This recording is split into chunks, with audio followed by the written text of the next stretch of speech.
കാർഷിക വാർത്തകൾ. മൃഗസംരക്ഷണത്തിലൂടെ കർഷകരുടെ വരുമാനം വർദ്ധിപ്പിക്കുന്നതിൽ സർക്കാർ ശ്രദ്ധ കേന്ദ്രീകരിക്കുന്നതായി കേന്ദ്രമന്ത്രി ശിവരാജ് സിംഗ് ചൌഹാൻ. കർഷകരുടെ ജീവിത നിലവാരം ഉയർത്തേണ്ടതിന്റെ ആവശ്യകതയും മന്ത്രി ചൂണ്ടിക്കാട്ടി.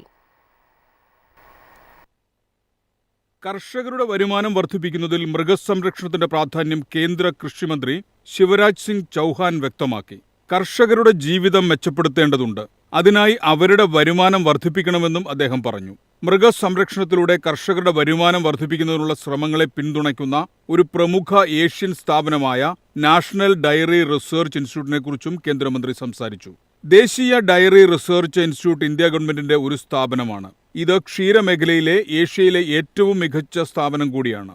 വരുമാനം വർദ്ധിപ്പിക്കാനുള്ള ഒരു മാർഗം മൃഗസംരക്ഷണമാണെന്നാണ് ചൌഹാൻ ചൂണ്ടിക്കാട്ടിയത്.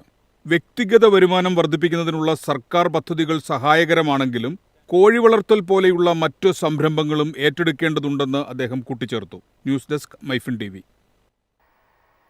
നാനോ വളങ്ങൾക്ക് സ്ഥിര അംഗീകാരം നൽകാൻ കേന്ദ്രം പദ്ധതിയിടുന്നു. നിലവിൽ 3 വർഷത്തേക്ക് മാത്രമാണ് കേന്ദ്രം നാനോ വളങ്ങൾക്ക് അനുമതി നൽകിയിരിക്കുന്നത്.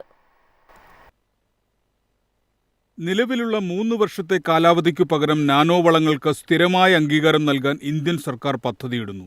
വിവിധ രാജ്യങ്ങളിലെ കർഷകർ പുതിയ സാങ്കേതികവിദ്യ സ്വീകരിക്കുന്ന സാഹചര്യത്തിൽ മാറ്റങ്ങൾ അനിവാര്യമാണെന്നാണ് കേന്ദ്രത്തിന്റെ വിലയിരുത്തൽ.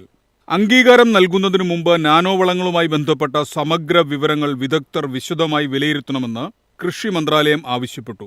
നാനോ വളം എന്ന ആശയം ഒരു പുതിയ സാങ്കേതിക വിദ്യയായതിനാൽ എതിർപ്പുകൾ കാണുന്നത് സ്വാഭാവികമാണെന്ന് ഡൽഹിയിൽ നടന്ന ഫെർട്ടിലൈസർ അസോസിയേഷൻ ഓഫ് ഇന്ത്യയുടെ വാർഷിക സമ്മേളനത്തിൽ കേന്ദ്ര കൃഷിമന്ത്രി ദേവേഷ് ചതുർവേദി പറഞ്ഞു.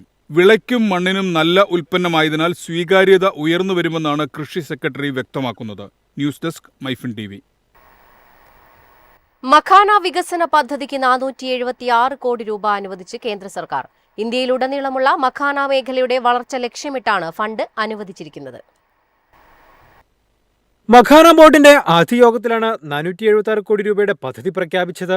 2025, 2026 മുതൽ 2030, 2031 വരെയാണ് പദ്ധതിയുടെ കാലാവധി. ഗവേഷണം, ഗുണനിലവാരമുള്ള വിത്തുകൾ, കർഷക പരിശീലനം, മെച്ചപ്പെട്ട വിപണനം എന്നിവയിലാണ് പദ്ധതി ശ്രദ്ധ കേന്ദ്രീകരിക്കുന്നത്. ഇന്ത്യയിലുടനീളമുള്ള മഖാന മേഖലയുടെ വളർച്ചയാണ് പദ്ധതിയിലൂടെ കേന്ദ്രം ലക്ഷ്യമിടുന്നത്.